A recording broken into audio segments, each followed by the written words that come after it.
जय हिंद, वंदे मातरम, जय श्री श्याम। दोस्तों, आपने देखा होगा कि आजकल जो एग्जाम्स हो रहे हैं, एग्जाम के अंदर आपको बोर्ड के ऊपर जो क्वेश्चन लगे हैं, इस प्रकार के क्वेश्चंस एग्जाम के अंदर दिए जाते हैं। तो ये क्वेश्चन किस प्रकार से आसानी से हम सोल्व करेंगे, आप देखिए।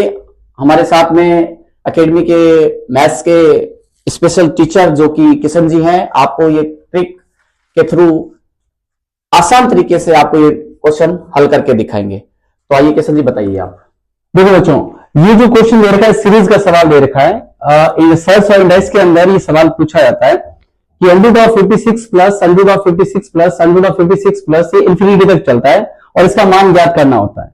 अक्सर बच्चों को ये कॉन्सेप्ट बताया जाता है कि इस तरीके से यदि कोई सीरीज हो तो हमें इस तरीके से कोई वैल्यू पुट करके प्लस माइनस करके हमें इसकी वैल्यू फाइंड आउट करनी होती है। लेकिन ये हमारे लिए काफी कॉम्प्लेक्स बन जाता है, काफी टाइम कंज्यूमिंग सवाल बन जाता है। तो हम क्या करते हैं, हम एक शॉर्ट तरीका अपनाते हैं। शॉर्ट तरीका क्या है कि जो नंबर आपको दे रखा है, जैसे नंबर क्या दे रखा है 56, जो भी नंबर दे रखा है इसके आपको दो फैक्टर्स करने, दो फैक्टर इस तरीके से करने हैं कि उनका डिफरेंस कितना हो, 1 हो। तो हमने कहा सर हमारे पास दो नंबर, एक नंबर 8 है और एक नंबर 7 है, यदि इन दोनों का अपन डिफरेंस करेंगे तो डिफरेंस कितना आएगा, डिफरेंस आएगा बच्चा 1 आएगा। इसका मतलब हमने इसके दो फैक्टर कर लिए।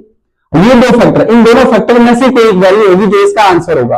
अब वो कैसे सेलेक्ट करेंगे, तो हमें ये ध्यान देना है कि यदि सीरीज प्लस में चल रही है तो जो हमारा लार्जर फैक्टर है, जो हमारा लार्जर फैक्टर है वो हमारे उस सीरीज का आंसर हो जाएगा। तो यहां पर लार्जर फैक्टर क्या है, 8 और 7 में से, कि सर लार्जर फैक्टर 8, यानी इस सीरीज का जो आंसर हो जाएगा वो क्या हो जाएगा बच्चा, 8 हो जाएगा। ओके, आई थिंक आपको ये कॉन्सेप्ट समझ में आएगा।